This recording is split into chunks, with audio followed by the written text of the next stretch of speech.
Hello everyone, आशा करता हूँ आप सब बहुत बढ़िया होंगे। आज का जो वीडियो है ह्यूमन ज्योग्राफी पे है और सीडीएस का एग्ज़ाम आ रहा है 4 सितंबर को, इसलिए हमने उनके लिए क्विक रिवीजन के लिए ये वीडियो बनाया हुआ है। होपफुली उनको पसंद आएगा और ये सीडीएस, सीएपीएफ, एनडीए, यूपीएससी सभी के लिए यूपीएससी एग्ज़ाम्स जो जो दे रहे हैं वो सभी एरिया कवर करेगा ये वीडियो। ये कम्प्लीटली हमने इसको बहुत ही ब्रीफली वे में एक्सप्लेन किया हुआ है, तो आपको आशा है कि आपको ये वीडियो पसंद आएगी। तो शुरू करते हैं। Human geography first chapter. यहाँ पे देखिए, ये ह्यूमन ज्योग्राफी जो रिलेशन है human society and earth surface के बीच में, तो आपको सिर्फ ये कभी कभी यूपीएससी कोट्स भी पूछ लेता है, इसलिए हमें ये रखना इंपॉर्टेंट लगा। Human societies and earth surface के बीच में रिलेशन किसने दिया था? रैडजेल ने दिया था। ठीक है, ये आपको याद रखना है, सिर्फ की पॉइंट्स याद रखिएगा। फिर between unresting man and unstable earth, तो human geography study of changing relationship between unresting man and unstable earth. तो अन ये दोनों जो अन यूज कर रहा है, तो इसको एलन सी सैंपल ने किया हुआ है, ऐसे याद कर लेना आप इसको। फिर आगे एनवायरमेंटल डिटर्मिनिज्म। एक्चुअली इसका मतलब ये है कि प्रिमिटिव टाइम में जो हमारे आदम जमाने के अर्ली मैन थे, तो उनके पास सुविधाएं नहीं थी, उनके पास जो था बस वो नेचुरल चीज़ थी, उनके पास टेक्नोलॉजी नहीं थी, उनके पास गाड़ी घोड़े नहीं थे। तो एक्चुअली क्या होता था कि जब भी कोई नेचुरल डिजास्टर होता था, जैसे एक ड्रॉट पड़ गए, फ्लड आ गए, तो उनको एडजस्ट करना पड़ता था। फ्लड के दौरान वो लोग को हाई एरियाज में जाना पड़ता था, ड्रॉट के दौरान उनको मूव करना पड़ता था। लेकिन आज की डेट में क्या है, राजस्थान में ड्रॉट है लेकिन फिर भी वहाँ पे लोग सुविधा से रह पा रहे हैं, क्योंकि पानी को सप्लाई होता है, टैप वाटर या जो भी तरीके से। तो जैसे आज के दिन टाइम में फ्लड आते तो हम लोग नाव का यूज़ कर लेते हैं। तो हम लोग क्या है, एक्चुअली नेचर को हम लोग टैकल कर पा रहे हैं, है ना। लेकिन उस समय के लोग टैकल नहीं कर पा रहे थे, प्रिमिटिव जो आदि मानव थे। तो एनवायरनमेंट का जो डिटरमाइन तरीके से टॉर्चर करना हुआ था, तो उसको कहते हैं एनवायरमेंटल डिटर्मिनिज्म। ठीक है, ये इसका एक्सप्लेनेशन यही हुआ। फिर पॉसिबिलिज्म जो है, पॉसिबिलिज्म मतलब जो हमारा ह्यूमन का इम्प्रिंट्स मिला, जैसे हमारे ह्यूमन के हड्डी मिले लद्दाख एरिया में या कहीं भी हो गए कोल्ड एरियाज में, या हड़प्पन सिविलाइजेशन में ह्यूमन के बोन्स मिले, है ना। किसी प्रकार का ह्यूमन सैंपल जो मिला हमारे, तो वो एक पॉसिबिलिज्म दर्शाता है कि हमारे पूर्वज कैसे थे या किस प्रकार के हम लोग रहते थे। ठीक है, तो इसी को पॉसिबिलिज्म कहते हैं। फिर ये दोनों का रिलेशन, एनवायरमेंटल डिटर्मिनिज्म ये जो पढ़ा हमने, और पॉसिबिलिज्म ये जो पढ़ा हमने, ये दोनों का जो वो है रिलेशन है, इसको नियो डिटर्मिनिज्म और स्टॉप एंड गो डिटर्मिनिज्म एक साइंटिस्ट ने नाम दिया था, ज्योग्राफर ने नाम दिया था, उसका नाम था ग्रिफिथ टेलर ने। तो नियो डिटर्मिनिज्म टर्म जो है उसको एक्सप्लेन किसने किया था? ग्रिफिथ टेलर ने। और ये ग्रिफिथ टेलर ये महाशय है, यहाँ पे तस्वीर उनकी लगी हुई है। World population second chapter first complete हो गया, उतना ही इंपॉर्टेंट था वो। यहाँ पे एक और है कोट की जॉर्ज बी क्रेसी ने यहाँ पे क्या बोला था एशिया के बारे में, कि Asia has many places where people are few and few places where people are very many. मतलब हमारे पास वेर एक सेकंड ना, many places where people are few, तो हमारे पास बहुत सारी जगह है जहाँ पे लोग कम हैं, जैसे पहाड़ों वाले एरिया हो गए, तो कितने हमारे पास पूरा हिमालय है, लेकिन वहाँ पे स्पार्स पॉपुलेशन है, बहुत ही खुला खुला पॉपुलेशन। लेकिन हमारे पास छोटे छोटे जगह हो गए, यूपी हो गया, बिहार हो गया, वेस्ट बंगाल हो गया, जहाँ पे डेंसिटी बहुत ज़्यादा है। ठीक है, तो आपको वही चीज़ करना है कि एशिया के बारे में इन्होंने जॉर्ज बी क्रेसी ने लिखा, आपको ये याद रखना है बस। फिर द 3 कंपोनेंट्स ऑफ पॉपुलेशन, हमारा पॉपुलेशन का 3 कंपोनेंट है, बर्थ, डेथ एंड माइग्रेशन। तो बर्थ जो जन्म लिया, डेथ जो मृत्यु हो गई जिनके, और माइग्रेशन जो बाहर से टहल के आए, जैसे बांग्लादेश से लोग माइग्रेट होके इंडिया में आ गए, म्यांमार से कुछ रोहिंग्या इंडिया में आ गए, है ना, पाकिस्तान से कुछ आ गए, तो वही है माइग्रेशन, नेपाल से आ गए। फिर आ गया सीबीआर का मतलब होता है क्रूड बर्थ रेट। तो क्रूड बर्थ रेट का ये फॉर्मूला होता है, यहाँ पे आप याद रख लीजिएगा, एग्जाम में ऐसे पूछेगा, सीबीआर दे के BI/P इन 2000, ये आपको ये दे देगा सैंपल और बोलेगा BI का मतलब क्या है। तो BI का मतलब यहाँ पे हो गया आपका बर्थ रेट। ठीक है, सॉरी बर्थ, एक साल में कितना बर्थ होता है वो BI का मतलब हो गया। यहाँ पे देखिए live birth during a year, और P का मतलब क्या है? मिड ईयर पॉपुलेशन का मतलब क्या हुआ कि 2022 जैसे चल रहा है, तो अगर हम CBR निकालेंगे तो 2022 के जुलाई हो गया मिड में, ऑलमोस्ट मिड में, जून हो गया मिड में, तो जून में जो पॉपुलेशन है हमारा भारत का वो होगा पी का वैल्यू, तो मिड ईयर का। ठीक है, फिर हम लोग आते हैं यहाँ पे इमिग्रेशन क्या है कि जो माइग्रेंट्स जो भटके लोग हैं, जिनका कोई घर नहीं होता, जिनका कोई, जैसे बंजारा कह सकते हो आप, या आप कह सकते हो जो रोहिंग्या हो गए, वो भी माइग्रेंट ही हो गए। ठीक है, तो who never move into a new places, जो नए जगह चले जाते हैं। समझ लीजिए कि बिहार का कोई माइग्रेंट है और वो दिल्ली चला गया, है ना, तो वो इमिग्रेशन होता है। लेकिन समझ लीजिए दिल्ली का कोई रहने वाला है और वो कहीं बाहर चला गया, दिल्ली का रहने वाला है और वो कहीं बाहर चला गया, तो वो एमिग्रेशन हो गया। तो एमिग्रेशन का ई का मतलब होगा एग्जिट, इस तरह आपको याद रखना है, ई का मतलब एग्जिट, तो वो बंदा बाहर गया तो एग्जिट। लेकिन दिल्ली में कोई आया मतलब आया, तो इन, आई का मतलब इन, तो इमिग्रेशन। ठीक है। Push factor and pull factor. Push factor होता है कि हमें सुविधाएं जो नहीं प्राप्त हो रही है, जैसे गांव देहात में पढ़ाई की सुविधाएं नहीं है, मेडिकल फैसिलिटीज़ नहीं है, पानी की सुविधाएं नहीं है, एग्जाम्पल के लिए कह रहा हूँ मैं। तो अगर गांव देहात में ऐसा सुविधाएं नहीं है तो लोग क्या करते हैं, शहर चले जाते हैं, शहर में शिफ्ट हो जाते हैं। पिछले कई सालों में देखा गया है कि गांव का आबादी घट रहा है, गांव की जो पॉपुलेशन है वो घट रही है, लोग शहर में शिफ्ट हो रहे हैं। क्यों? क्योंकि उनका जो फैमिली है या उनका जो सुविधाएं है वो उनको अचीव करना है, उनको लेना है सुविधा, इसलिए वो पुश फैक्टर हो गया। पुश फैक्टर मतलब धकेल दिया गया, है ना। पुल फैक्टर क्या है, जो हमें खींच रही है अपनी तरफ। पुल फैक्टर जैसे हो गया, सपोज कीजिए कोई एक शहर है, शहर में मॉल बनी हुई है बढ़िया सी, वहाँ पे शॉपिंग सेंटर है, वहाँ पे मेडिकल फैसिलिटीज़ है, वहाँ पे एजुकेशन बहुत बढ़िया है, तो हमारे पास जो रहने के लिए, जो हमारे सर्वाइव करने के लिए चीज़ें हैं, पानी है, बिजली है, तो वो सारे हैं वहाँ पे, तो वो हो गया पुल फैक्टर, वो हमें लुभाती है और हम वहाँ जाते हैं, राइट। तो गांव से लोग इसलिए निकलते हैं क्योंकि शहरों में पुल फैक्टर है, और गांव से लोग इसलिए निकलते हैं क्योंकि गांव में पुश फैक्टर है। ठीक है। अभी आ गया नेचुरल ग्रोथ ऑफ पॉपुलेशन। अब नेचुरल ग्रोथ, ग्रोथ का मतलब हो गया हमारा ग्रोथ मतलब बढ़ा, जो हमारे प्लस होती है ना, बढ़ाव। तो नेचुरल ग्रोथ तो सिंपल बोलेंगे कि जितना जन्म हुआ है minus death, birth minus death.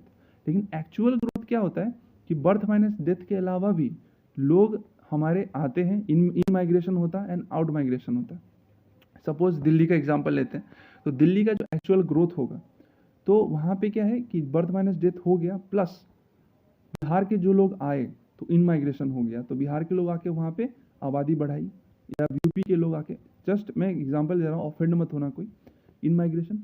और बिहार, दिल्ली वाले लोग जो बाहर चले गए, समझ लीजिए कोई बिजनेस पर्पज से यूएसए चला गया, कोई बॉम्बे चला गया, बेंगलोर चला गया, तो आउट माइग्रेशन। तो जो एक्चुअल परफेक्ट जो हमारा पॉपुलेशन निकलेगा वो एक्चुअल ग्रोथ इसी से निकलेगा। ठीक है। फिर आता positive growth of population. Positive growth मतलब हमारा जो कितना प्लस हुआ है, तो यहाँ पे क्या है, बर्थ रेट हमेशा प्लस होगा, तो बर्थ रेट जब भी डेथ रेट से ज़्यादा होता है तो पॉजिटिव ग्रोथ ऑफ पॉपुलेशन होगा। फिर एक और चीज़ आप याद रखना, Katanga Zambia copper belt. Exam में पूछ लेगा कटंगा जाम्बिया कॉपर बेल्ट कहाँ पे है, या कोई एग्जाम्पल, तो या पूछ लेगा कटंगा जाम्बिया किस चीज़ के लिए फेमस है, तो that is copper belt and it is in Africa. ठीक है। आपको ये वाला पार्ट याद रखना है, region wise density population, Asia, Africa, Europe, ये पहला 3 आप याद रख लीजिए, Asia, Africa, Europe and last वाला ओशिनिया। तो परसेंटेज एक सेकेंड, तो डेंसिटी किसका ज़्यादा है, तो डेंसिटी सबसे ज़्यादा एशिया का है, उसके बाद अफ्रीका का है, उसके बाद यूरोप का है, तो फर्स्ट 3। उसके बाद लास्ट में डेंसिटी किसका है, सबसे कम किसका है, ओशिनिया। ओशिनिया मतलब Australia side.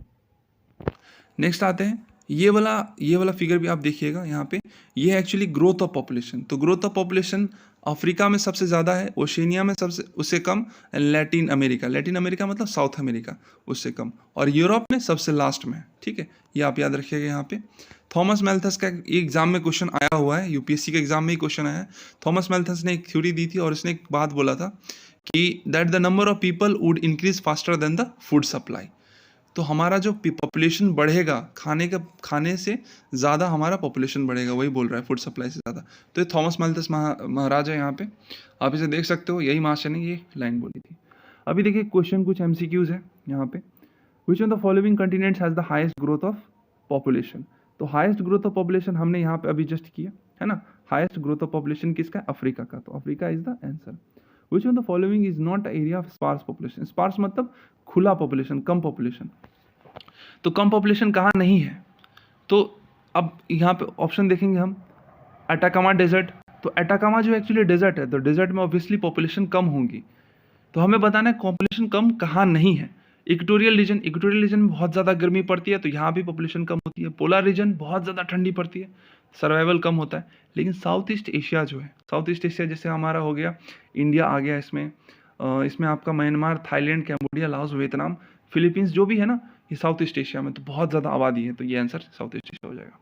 Which of the following is not a push factor. Push factor अभी आपको मैंने बताया कि कौन सा नहीं है, तो वाटर शॉर्टेज, देखो पानी की कमी होगी तो हम निकलेंगे उस जगह से, हम एक शहर में रहते हैं, वहाँ पानी कम हो गया तो निकलेंगे।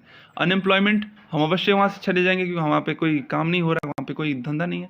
एपिडेमिक्स मतलब कोई बीमारी फैल गई है तो वहाँ से ऑब्वियसली हम लोग निकल जाएंगे। लेकिन क्या मेडिकल एजुकेशन फैसिलिटीज़, जहाँ पे मेडिकल एजुकेशन फैसिलिटीज़ है, जहाँ पे हमें डॉक्टर की सुविधाएं हैं, वहाँ तो हम अवश्य रहना चाहेंगे ना। तो ये हो गया आंसर सी। क्वेश्चन पढ़ लीजिएगा बराबर से। फिर पॉपुलेशन कंपोजिशन चैप्टर 3। देखिए इंडिया में जो है ना, इंडिया में हम लोग सेक्स रेशियो जो होता है वो कैसे नापते हैं, पहले ऊपर होता है फीमेल पॉपुलेशन, नीचे होता है मेल पॉपुलेशन, उसको हम 1000 से मल्टीप्लाई कर देते हैं। तो ये होता है इंडिया का सेक्स रेशियो का मेजरमेंट। लेकिन बाहर के देशों में सेक्स रेशियो कैसे नापते हैं, पहले ऊपर मेल होता है, नीचे फीमेल होता है और उसके बाद 1000 करते हैं। तो बाहर वेस्टर्न कंट्रीज में उल्टा हो जाता है, वेस्टर्न कंट्रीज डेवलप्ड है सो उसमें थोड़ा उल्टा होता है। लातविया जो है, यहाँ पे फीमेल पॉपुलेशन ज़्यादा है, यहाँ पे 85 मेल्स हैं और 100 फीमेल्स हैं। तो हर एक 100 फीमेल पे 85 मेल है। तो लातविया का सबसे ज़्यादा पॉपुलेशन है, याद रखिएगा, क्वेश्चन पूछ सकता है स्टैटिक में। फिर यहाँ पे जो है वर्किंग एज पॉपुलेशन, तो लार्ज वर्किंग एज पॉपुलेशन जो होता है 15 to 59, बहुत ही ऑब्वियस है। 15 पहुँचते पहुँचते तो कोई भी स्टूडेंट है या जो कोई भी बंदा है वो क्लास 10 11 क्लियर कर ही लेता है, किसी न किसी प्रकार से वो थोड़ा बहुत बिजनेस कर लेता है, अगर देखा जाए तो, करना चाहे तो लार्ज वर्किंग पॉपुलेशन 15 to 59 है। एज सेक्स पिरामिड नाइजीरिया, अब यहाँ पे देखिए ये बहुत इंपॉर्टेंट पड़ जाता है। ये देखिए एज सेक्स पिरामिड अगर आप देखोगे तो ये ट्रायंगल शेप में मतलब यहाँ पे एज मतलब 0 to 4, तो ये सबसे कम एज है और जैसे जैसे ऊपर जाएंगे एज बढ़ते जाएगा। तो कम एज वाले जो पॉपुलेशन है, यूथ बहुत ज़्यादा है हमारे पास। तो कौन कौन से देश में ज़्यादा है, नाइजीरिया, बांग्लादेश एंड मेक्सिको। तो ये तीनों में क्या है, यूथ बहुत ज़्यादा है और बूढ़े लोग बहुत कम है, इसलिए इसका जो शेप बना है ये इस तरह बना है, ट्राइंगल। तो आपको सिर्फ ये याद रखना है कि ट्राइंगल शेप जो एक पिरामिड है, pyramid is Nigeria, Bangladesh and Mexico, ये 3 जगह पे ट्राइंगल शेप पिरामिड मिलता है, ठीक है, ये फॉर्मेशन करता है। You can see the Bangladesh people, इनका यही है, और ये नाइजीरियन लोग यहाँ पे। फिर कांस्टेंट पॉपुलेशन बोले तो ना बढ़ रहा है ना घट रहा है। तो यहाँ पे ऐसा आप कह सकते हो कि ये बेल शेप्ड है, घंटी की तरह है, ठीक है, ये घंटी की तरह, ये आप देखोगे तो ये बहुत ही यूनिफॉर्म है एक तरह से, ठीक है, मतलब समानता है ये दोनों तरफ में। तो ना ही घट रहा है ना ही बढ़ रहा है, तो इसका मतलब क्या हुआ कि death rate equals to birth rate, ठीक है।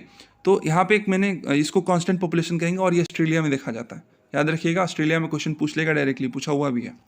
यहाँ पे मैंने एक लाइन लिखी है जो आप रिलेट कर पाओगे, हर साल यूपी एक ऑस्ट्रेलिया को जन्म देता है, कहीं ना कहीं आपने सुना होगा, तो इस तरह आप इसको याद रख सकते हो। Japan pyramid has narrow base and a tapered. देखिए यहाँ पे ऐसा क्या है, जापान में क्या है, बहुत लोग वर्कोहोलिक होते हैं, मतलब बहुत लोग बहुत काम करते हैं, लोग बहुत ज़्यादा वर्क करते हैं वहाँ पे। इसलिए क्या है कि उनका जो यंग पॉपुलेशन है ना, यंग पॉपुलेशन कम है, उनका शादी वो यंग पॉपुलेशन बहुत कम है, और बूढ़े लोगों का पॉपुलेशन ज़्यादा है, मिडिल एज पॉपुलेशन ज़्यादा है, यंग पॉपुलेशन कम। तो ये पीपल के पत्ते की तरह दिखता है, ठीक है ना। तो इसको आप एक वो कह सकते हो जीरो या निगेटिव, ठीक है, यहाँ पे जीरो या निगेटिव ग्रोथ कह सकते हो। और ये जापान है, तो आपके लिए इंपॉर्टेंट क्या हो जाएगा, नैरो बेस मतलब एकदम Sakra base, and tapper top. तो टैपर टॉप नैरो बेस कहाँ दिखा जाता है, जापान में, ठीक है। डिक्लाइनिंग पॉपुलेशन कहते हैं इसको। तो वेस्टर्न कंट्रीज में क्या है, देखिए हमारे इंडिया में क्या है कि गांव में औरतें ज़्यादा है और शहर में मर्द ज़्यादा है, क्योंकि शहर में मर्द चले जाते हैं गांव से निकल के शहर में काम करने के लिए। लेकिन वेस्ट कंट्रीज में क्या है, वेस्ट कंट्रीज में गांव में मेल ज़्यादा है, गांव में जो मेल है वो ज़्यादा है, लेकिन जो कंट्रीज है, जो अर्बन एरिया है, मतलब शहर में जो है मेल कम हो गया। और यहाँ देखिए वेस्टर्न कंट्रीज, तो एक्चुअली यहाँ पे क्या है कि हमारे इंडिया में आप देखोगे गांव में जो है, गांव के जो लोग होते हैं वो शहर चले जाते हैं काम करने के लिए। तो इस तरह से क्या होता है कि जो फीमेल पॉपुलेशन गांव में होते हैं बढ़ जाती है ऑटोमेटिकली, है ना, फीमेल की जो पॉपुलेशन है बढ़ जाती है। लेकिन वही शहर में आप वेस्ट कंट्रीज में देखोगे तो वेस्ट कंट्रीज में आपको मेन ज़्यादा मिलेंगे, गांव में मेन ज़्यादा मिलेंगे, लेकिन शहर में मेन कम मिलेंगे। तो यहाँ पे आप ये लाइन पढ़ लीजिएगा, आपको क्लियर हो जाएगा। ये जापान की ओल्ड पॉपुलेशन, इसलिए मैं कह रहा हूँ जापान डिक्लाइनिंग फेज में है अभी, उनके पास यूथ ही नहीं है। नेक्स्ट क्वेश्चन देखिए, ह्यूमन डेवलपमेंट इंडेक्स का किसने आविष्कार किया था, किसने इसको ये टर्म दिया था, इट वाज डॉक्टर महबूब उल हक, ये पाकिस्तान के थे, और इन्होंने ह्यूमन डेवलपमेंट इंडेक्स का वो किया था प्रोफेसर अमर्त्य सेन के एसोसिएट, मतलब उसके सहायता से। तो ह्यूमन डेवलपमेंट इंडेक्स किन चीज़ों पे मेजर होता है, 3 चीज़ों पे मेजर होता है, कौन कौन से, health, education and access to resources. ठीक है, तो 4 pillars of human development index. Human development index से 4 पिलर्स हैं। तो ये मेजर करने का पिलर है, यहाँ पे देखिए मेजरिंग करने के लिए 3 यूज होता है, और ये ह्यूमन डेवलपमेंट 4 पिलर्स है। तो इसका मैंने शॉर्ट फॉर्म बनाया SWP, सीप।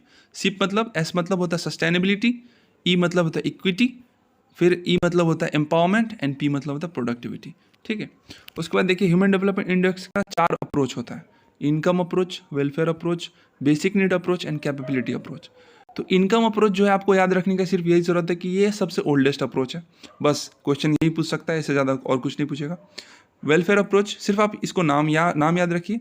एंड बेसिक नीड अप्रोच जो है वो इंटरनेशनल लेबर ऑर्गेनाइजेशन ने इसका वो किया था, तो ILO इंटरनेशनल लेबर ऑर्गेनाइजेशन ने इसे प्रपोज किया था, इसकी वजह से बेसिक नीड अप्रोच आया। कैपेबिलिटी अप्रोच जो है अमर्त्य सेन ने प्रपोज किया था। ठीक है, अमर्त्य सेन, प्रोफेसर अमर्त्य सेन। तो क्वेश्चन पूछ सकता है कि capability approach was proposed by whom, तो प्रोफेसर अमर्त्य सेन। फिर यहाँ पे देखिए level of human development index. Human development index जो है वो 0 to 1 के बीच में ही नापा जाता है, 0 to 1 के बीच में। तो सबसे हाई जो 0.8 से जो ऊपर होते हैं उसको वेरी हाई कहा जाता है, जो 0.7 से 0.799 तक होता है उसको हाई, एंड मीडियम जो है इसके बीच में आती है। आप इसको देख सकते हो, समझ जाओगे। एक और क्वेश्चन, इससे काफ़ी ज़्यादा क्वेश्चन आया है कि यूएनडीपी ने ह्यूमन डेवलपमेंट इंडेक्स को किसने वो किया था, इसका एस्टैब्लिशमेंट किया था। तो इट वाज यूएनडीपी इन 1990, उन्होंने ह्यूमन डेवलपमेंट इंडेक्स को एस्टैब्लिश किया था। और हम जो है human development index and the human poverty index, ये 2 important indices to measure the human development used by UNDP. तो यूएनडीपी कौन से 2 चीज़ मेजर करते हैं, human development index and human poverty index. ये दोनों चीज़ लेके वो इंसान का जो डेवलपमेंट है, ह्यूमन डेवलपमेंट, वो मेजर करता है। ही इज़ डॉक्टर महबूबुल हक, आप देख सकते हो तस्वीर यहाँ पे। भूटान जो है वो अपना ग्रॉस नेशनल हैप्पीनेस, तो आप सिर्फ ये याद रखो कि भूटान जो अपना ग्रोथ या अपना जो प्रोग्रेस है वो GNH, ग्रोस नेशनल हैप्पीनेस के थ्रू ही मेजर करता है। फिर प्राइमरी एक्टिविटीज़, आप चैप्टर 5 पे आ गए हम लोग। यहाँ पे देखिए हम लोग च्युइंगम खाते हैं, सभी खाते हैं। तो च्युइंगम का एक क्या है कि एक टाइम बाद ना च्युइंगम का मीठापन चला जाता है। तो एक जो च्युइंगम है तो मीठापन चला जाता है, तो जो सिर्फ जो नॉर्मल च्युइंगम रहेगा उसको कहेंगे चिकल। ठीक है, चिकल है। और वो जो च्युइंगम बनता है वो जपोटा ट्री के मिल्की जूस से बनता है। आप जपोटा ट्री यहाँ देख सकते हो कि यहाँ पे ऐसे धारी मार दिया, फिर यहाँ से वाइट मिल्की जूस निकलता है, उससे हम लोग बनाते हैं chewing gum, sapota tree. Remember, collar workers क्या होते हैं, बेसिकली जो वर्किंग डिवीजन है ना, उनका एक डिवीजन बना दिया गया, रेड, गोल्ड एंड ये सब सारा। तो रेड जो है वो फार्मर होते हैं। फार्मर मतलब आप समझ सकते हो, धूप में काम करते हैं, लाल हो जाते हैं। तो इस तरह आप याद रखो, रेड कॉलर वर्कर जो होते हैं वो फार्मर होते हैं। फिर गोल्ड कॉलर वर्कर जो हो गए हाईली स्किल्ड हो गए। ठीक है, बहुत ही ज़्यादा प्रोफेशनल जो होते हैं वो है गोल्ड कॉलर। इसलिए आप देखो ये वर्ड से ना आप इसका वर्किंग प्रोफेशनल निकाल सकते हो। रेड मतलब धूप में काम किया, लाल हो गया तो फार्मर, ये 1 डिग्री मतलब प्राइमरी एक्टिविटीज़ कहलाता है। गोल्ड हो गया हाईली स्किल्ड। वाइट जो हो गया ऑफिस वर्कर, जो ऑफिस में काम करते हैं। ग्रे हो गया beyond age retirement, IT professional जो एज के बाद भी काम करते हैं, जैसे वॉरेन बफेट हो गया, तो ग्रे। तो beyond age retirement IT professionals. Blue हो गया मैनुअल लेबर। ठीक है, किसी को लेबर रखा तो वो मैनुअल लेबर। आपको यहाँ पे एक कॉलम दे देगा, कॉलम में ऑप्शन आएंगी। ठीक है, मैच द फॉलोइंग टाइप का वो करना होगा। पिंक जो है लो पेड, जैसे लाइब्रेरियन का जॉब हो गया, लो पेड जॉब होता है तो ये पिंक में आते हैं। ब्लैक माइनिंग, क्योंकि कोयला है, माइनिंग करोगे कोयला होगा, फिर आपके चेहरे पे धुआं, काले दाग लग जाएंगे, सो इट्स अ ब्लैक। इस तरह आपको याद रखना है, जस्ट मैं याद रखने के लिए आपको आइडिया दे रहा हूँ। गैदरिंग मतलब क्या होता है, बेसिकली आप देखियो ये लेडी यहाँ पे प्लग कर रही है, जैसे क्या बोलते हैं, टी लीव्स हो गया, कॉफ़ी हो गया, या कोई भी चीज़ हो गई ना, तो ऑरेंजेस हो गए, कोई फ्लावर हो गए, तो प्लग करने का काम को गैदरिंग कहते हैं हम लोग। ये हाई एल्टीट्यूड में भी होता है, लो एल्टीट्यूड में होता है। हाई एल्टीट्यूड में कहाँ होता है, Canada, north Eurasia and southern Chile हो गया आपका साउथ अमेरिका में। लो एल्टीट्यूड में कहाँ होता है, Amazon basin, tropical Africa, northern fringe of Australia. ठीक है, ये सब पार्ट आप देख लीजिए। फिर आता है नोमैडिक हर्डिंग मतलब देखिए इनका घर नहीं होता, ये जानवर लेके घूमते रहते हैं, जैसे याक हो गया, जैसे आपने देखा होगा कि क्या बोलते हैं इसे, भकरवाल्स एंड गुज्जर्स, जो हमारा लद्दाख का फेमस है भकरवाल्स एंड गुज्जर्स, ये एनिमल के ऊपर डिपेंडेंट रहते हैं, और ये फूड एंड शेल्टर सारा एनिमल के ऊपर डिपेंडेंट रहते हैं। तो याक हो गया, ये सब हो गया, तो एनिमल को खाते हैं, और उनको खिलाते हैं और यही सब होता है। तो ये नोमैडिक हर्डिंग हो गया। यहाँ आप देख सकते हो कॉमर्शियल लाइव स्टॉक रेयरिंग, जैसे western culture. Commercial live stock rearing मतलब वेस्टर्न कल्चर, ये वेस्ट में ज़्यादा यूज़ किया जाता है। रैंचेस, काउबॉय काउबॉय वगैरह आप देखे होंगे तो वहाँ पे ये यूज़ किया जाता है commercial live stock rearing. New Zealand, USA, Australia and Argentina. आपका ये एग्जांपल हो सकता है कमर्शियल लाइव स्टॉक रेयरिंग, जैसे आप देखे होंगे कोई मिल्च एनिमल हो गया, जैसे डेयरी फार्मिंग वगैरह होता है, या कोई कोई भी प्रकार का शीप हो गया या कुछ भी हो गया, तो ये लोग क्या करते हैं, रेंचेस बना देते हैं। रेंचेस हो गया एक तरह का फेंसिंग, तो फेंसिंग बनाते हैं, उसके अंदर क्या होता है, वो जानवर रहते हैं और फिर इनका ये बिजनेस करते हैं, इधर वो मीट की तरह बिजनेस करते हैं या उनका मिल्क का बिजनेस करते हैं, जो भी प्रकार का। ठीक है, फिर आ गया मेडिटेरेनियन एग्रीकल्चर। मेडिटेरेनियन मतलब हमारे जो मेडिटेरेनियन सी से जुड़े हुए जगह है, वो जैसे ये देखिए either side of Mediterranean Sea, Tunisia, south Tunisia हो गया आपका साउथ अफ्रीका में, southern California, Chile, south west Australia. ठीक है, तो मेडिटेरेनियन सी, आप ये मत सोचिएगा चिली नहीं है मेडिटेरेनियन में तो ये नहीं होगा। चिली मेडिटेरेनियन टाइप का वेजिटेशन रखता है, इसलिए वहाँ पे चिली है। ऑस्ट्रेलिया भी मेडिटेरेनियन टाइप का वेजिटेशन रखता है।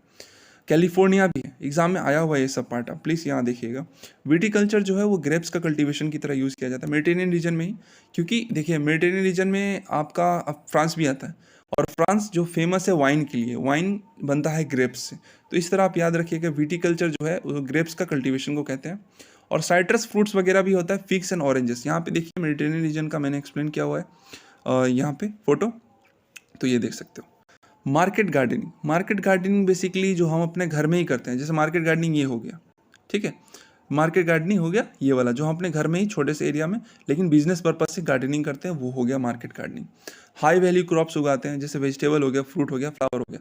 तो यहाँ पे ये महाशय ने कुछ फ्लावर या फ्रूट वेजिटेबल इन्होंने उगाया हुआ है। नीदरलैंड ट्यूलिप्स, ये ट्यूलिप्स बहुत ही फेमस फूल है और ये नीदरलैंड का है, तो ये इसी के थ्रू यहाँ से आप इसको देख सकते हो। ट्रक फार्मिंग जो होता है, ट्रक फार्मिंग बेसिकली क्यों कहा जाता है, क्योंकि ट्रक से लाने में टाइम जो लगता है मार्केट से, इसलिए उसको ट्रक फार्मिंग कहा गया है कि फार्मिंग एरिया से जो मार्केट तक ले जाने में ट्रक को टाइम लगता है, तो ट्रक फार्मिंग कह दिया। इसमें सिर्फ वेजिटेबल यूज होता है, तो truck farming is only for vegetables. Remember, पूछ सकता है स्पेसिफिकली कि इज फॉर फ्रूट, वेजिटेबल या जो भी, तो it's a vegetable. Cooperative farming, तो कोऑपरेटिव फार्मिंग जो था सबसे ज़्यादा सक्सेसफुल हुआ डेनमार्क में। आपको सिर्फ याद रखना है कि लोग मिलके ना फार्मिंग करते हैं, तो वो हो गया कोऑपरेटिव फार्मिंग। कलेक्टिव फार्मिंग हो गया, it was discovered in USSR, ये यूएसएसआर का आइडिया था, और इसको कहते हैं खोलखोस, मॉडल ऑफ खोलखोस। ये नाम से आपको पता चल जाना चाहिए, it's a collective farming and model of kolkhoz and it's by USSR based on social ownership. ठीक है, आपको सिर्फ ये चीज़ समझ के याद रखना है। माइनिंग, माइनिंग जो हो गया हमारा दो प्रकार का होता है, surface and underground. Surface mining जो होता है सस्ता होता है, क्योंकि आपको सिर्फ फर्श पे ही करनी होती है माइनिंग, एकदम ऊपर ऊपर माइनिंग करना होता है, तो ये इसको ओपन कास्ट माइनिंग भी कहते हैं, and it's the cheapest and easiest. जबकि अंडरग्राउंड माइनिंग जो है वो शाफ्ट मेथड यूज़ किया जाता है, इसको सॉफ्ट मेथड माइनिंग भी कहते हैं। ठीक है, remember that it is called soft method mining and it is dam expensive, because आपको ज़मीन के नीचे गड्ढे करने होते हैं एंड एवरीथिंग। ठीक है, तो ये एग्जांपल फॉर मेडिटेरेनियन एंड ये एग्जांपल फॉर मार्केट गार्डनिंग। फिर आ गया प्लांटेशन एग्रीकल्चर। तो प्लांटेशन मतलब जैसे हमारा टी फार्मिंग होता है ना, टी क्रॉप्स होता है, बनाना क्रॉप्स होता है, या आप शुगर केन होती है, या आपका टोबैको हो जाता है, तो आप ये सब सारे क्रॉप्स में नोटिस करोगे कि ये बहुत बड़े एरिया में उगाए जाते हैं। तो प्लांटेशन का मतलब क्या हुआ कि बहुत बड़ा लैंड प्लस एक ही क्रॉप। ठीक है, एक ही क्रॉप प्लस वो कैश क्रॉप होता है जिससे हमें धन आते हैं, पैसे आते हैं। ठीक है, चाय पत्ती काफ़ी ज़्यादा पिया जाता है इंडिया में, चाय पिया जाता है, जो बनते हैं चाय पत्ती के थ्रू, है ना। तो ब्राज़ील में कॉफ़ी, इसका मैंने एक्स्ट्रा यहाँ पे लिखा हुआ है, ब्राज़ील में जो कॉफ़ी होता है ना बहुत फेमस है, and coffee is called fazenda, FAZENDA। तो Brazil coffee is called fazenda. उसके बाद प्लांटेशन कौन कौन से क्रॉप हो गए, कॉफ़ी हो गए, टी हो गए, बनाना हो गए, रबर, शुगर केन, और भी ऑप्शन है। तो कॉफ़ी जो है, कॉफ़ी 3 प्रकार के होता है, arabica, robusta and liberica. Question पूछा गया है, प्लीज़ ध्यान दीजिएगा। टी जो होते हैं ये भी 3 प्रकार के होते हैं, oolong, puree and green tea. ठीक है, oolong, puree and green tea. फिर आ गया एक्सटेंसिव कमर्शियल ग्रेन कल्टीवेशन। यहाँ पे देखिए Eurasia velds, Eurasia steppes, prairies, pampas, Canterbury and downs. तो बेसिकली यहाँ पे जो है ग्रासलैंड का मेंशन किया हुआ है, तो एक्सटेंसिव कमर्शियल ग्रेन ग्रासलैंड। तो हम लोग जैसे वीट हो गया, राइस हो गया, तो ये सारा चीज़ जो है ना बहुत बड़े एरिया में हम लोग उगाते हैं। जैसे आपका देख लीजिए यूरेशिया में आता है स्टिप्स, ठीक है। तो जैसे यूरेशिया में आ गया आपका यूक्रेन रशिया, तो यूक्रेन रशिया में काफ़ी ज़्यादा मात्रा में वीट हुआ करता था, लेकिन अभी वॉर की वजह से वीट का जो प्रोडक्शन बंद हो गया, तो काफ़ी ज़्यादा महंगा हो चुका है वीट, आपको मालूम ही होगा। तो इसके वजह से जो कहने का पॉइंट यही है कि ये लोग काफ़ी ज़्यादा ग्रेन कल्टीवेशन करते हैं बहुत बड़े एरिया में। So this are the grasslands. तो मिक्स फार्मिंग से पता चल गया होगा, मिक्स्ड क्रॉपिंग करते हैं, इसमें 2-3 प्रकार के जो क्रॉप होते हैं उसे उगाते हैं। तो यहाँ पे north west Europe and east north America में ये प्रेवेलेंट है। अब देखिए कि क्रॉप रोटेशन एंड इंटरक्रॉपिंग, ये दोनों जो है सॉइल फर्टिलिटी में बहुत हेल्प करता है। क्वेश्चन आया हुआ है यहाँ से कि crop rotation and intercropping help in soil fertility, and answer is yes, ठीक है। Dairy farming is north west Europe, Australia, New Zealand and Canada. आपको मालूम ही है कि जो जर्सी गाय वगैरह ये सब हम लोग देखते हैं ऑस्ट्रेलिया न्यूजीलैंड में काफ़ी ज़्यादा वहाँ है, कनाडा साइड में भी है, तो डेयरी फार्मिंग काफ़ी ज़्यादा प्रेवलेंट है। आप यहाँ से देख सकते हो, ये आपका हो गया ये प्लांटेशन हो गया, यहाँ पे टी का देख लीजिए, है ना। और ये हो गया आपका स्लैश एंड बर्न एग्रीकल्चर मतलब क्या हो गया, ये आपका मिक्स्ड फार्मिंग हो गया। स्लैश एंड बर्न एग्रीकल्चर मतलब देखिए, जंगल में जो लोग रहते हैं ना, जो पहाड़ की तरफ रहते हैं या जिसका जो टेरेन जंगल एरिया में है, तो वो लोग क्या करते हैं, जंगल को काटते हैं और उनको जला देते हैं। और जलाने के बाद जो एशेस है ना, वो मिट्टी में मिल जाता है और वो मिट्टी जो है वो लैंड बन जाती है काफ़ी ज़्यादा फर्टाइल। तो इस प्रकार से वहाँ पे वो कल्टीवेशन करते हैं, और 5 साल बाद फिर वो दूसरे जगह शिफ्ट हो जाते हैं, दूसरे जगह फिर जंगल काटते हैं, फिर उस जंगल को जलाते हैं और फिर वहाँ पे कल्टीवेशन करते हैं। फिर इस तरह ये साइकिल चलते रहता है इनका। तो इसको कहते हैं स्लैश एंड बर्न एग्रीकल्चर। इसका अलग अलग नाम है, बहुत बार पूछा गया एग्जाम में, प्लीज़ इसको बाय हार्ट याद कर लीजिएगा। मिल्पा जो है, एम से मिल्पा, एम से मैक्सिको, याद रखिएगा, एम से मिल्पा, एम से मैक्सिको, सेंट्रल अमेरिका। कोनुको वेनेजुएला, ठीक है। रोका ब्राज़ील, मसोले सेंट्रल अफ्रीका, लडांग इंडोनेशिया, रे जो है वियतनाम, ठीक है। और बेवर आप देखिए एमपी में, यहाँ पे ये वर्ल्ड का नाम हो गया पूरा, और ये हमारा इंडिया का नाम है। इंडिया में हमारे स्टेट्स में अलग अलग नाम है। बेवार दहिया जो है वो एमपी में बोला जाता है। पोड़ू पेंडा जो है आंध्र प्रदेश में। पामादाबी कुमान ब्रिंगा ओडिशा में। वालरे या वाल्ट्रे राजस्थान। खील हिमालयन बेल्ट, ठीक है। डीपा इन छत्तीसगढ़। पामलो इन मणिपुर, ठीक है। Zooming and north east, zooming cultivation बहुत फेमस है, पूछता है हर बार, तो आप प्लीज़ इस पार्ट को बहुत बढ़िया से याद कीजिएगा।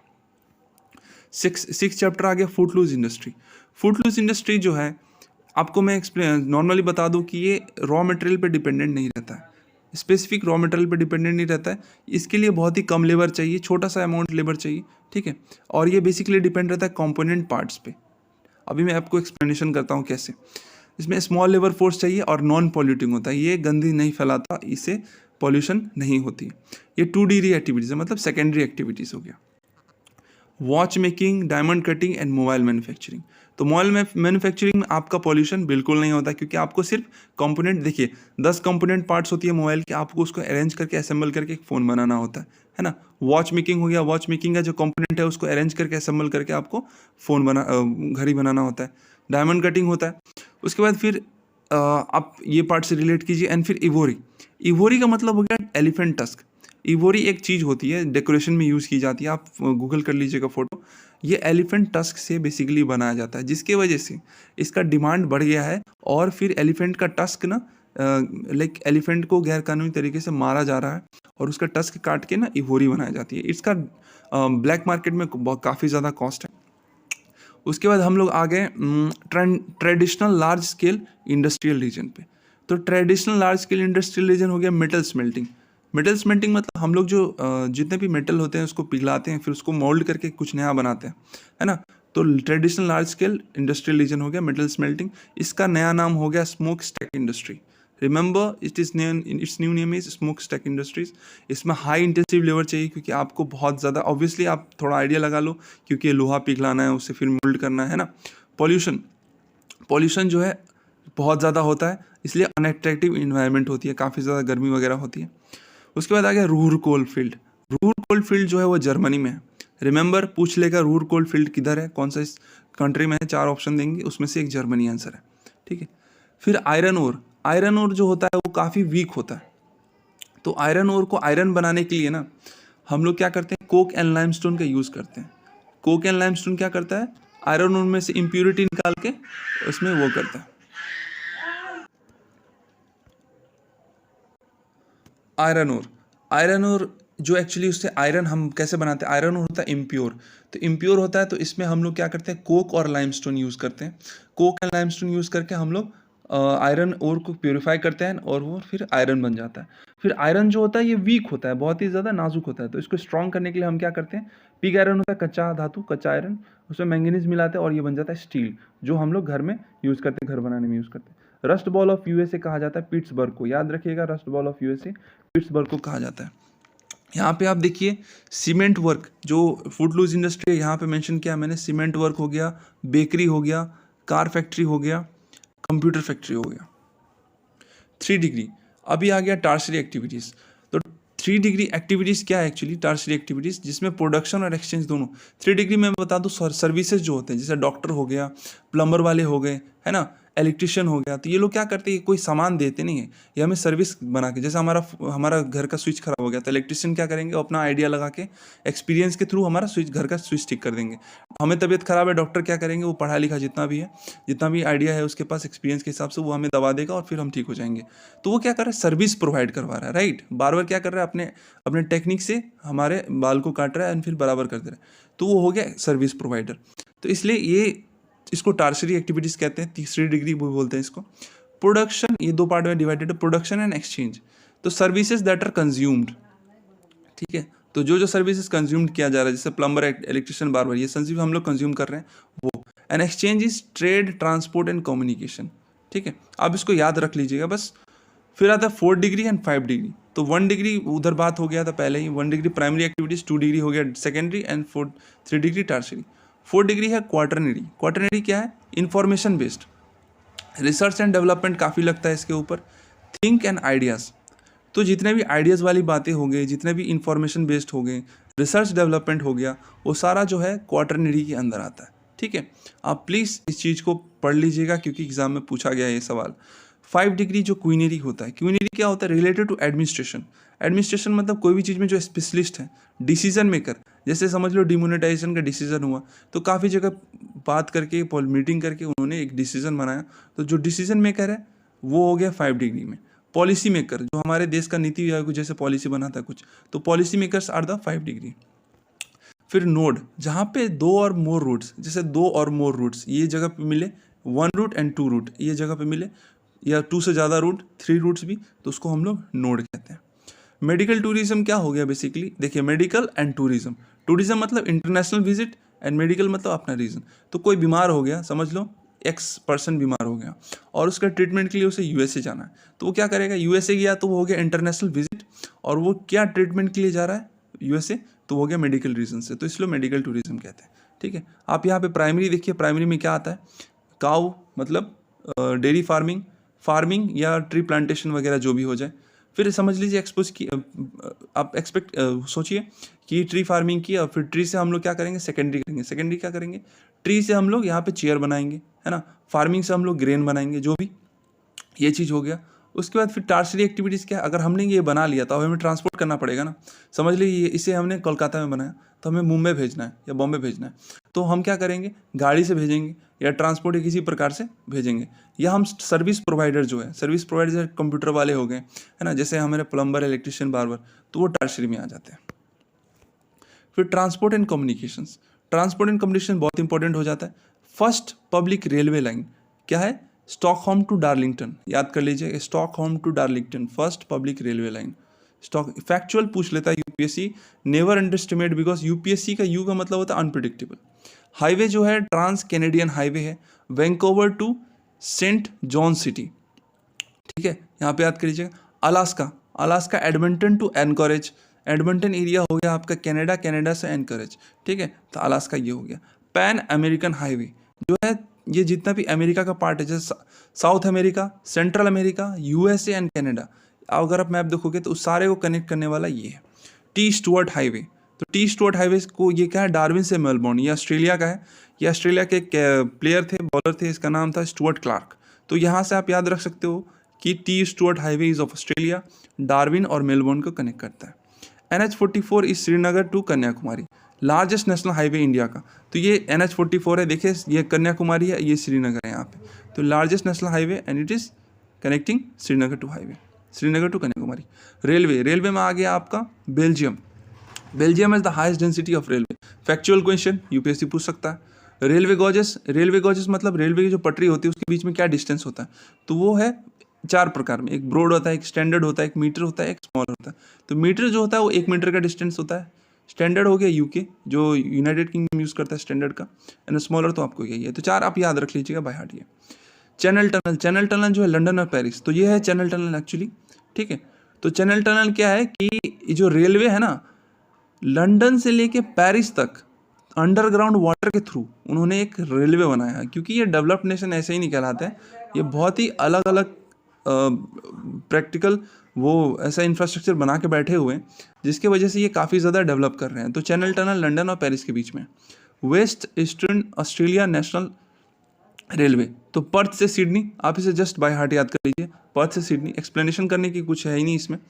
साउथ अमेरिका ब्यूनस आयर्स वेलपैराइसो, तो साउथ अमेरिका का जो रेलवे है वो ब्यूनस आयर्स वेलपैराइसो को ज्वाइन करता है। इंपॉर्टेंट इसमें क्या हो जाता है, उस्पालाटा पास, तो क्वेश्चन पूछ लेगा कि उस्पालाटा पास कहाँ पे है, तो ये एंडिस माउंटेन पे, ये है एंडिस माउंटेन पे, और एंडिस माउंटेन हो गया साउथ अमेरिका पे।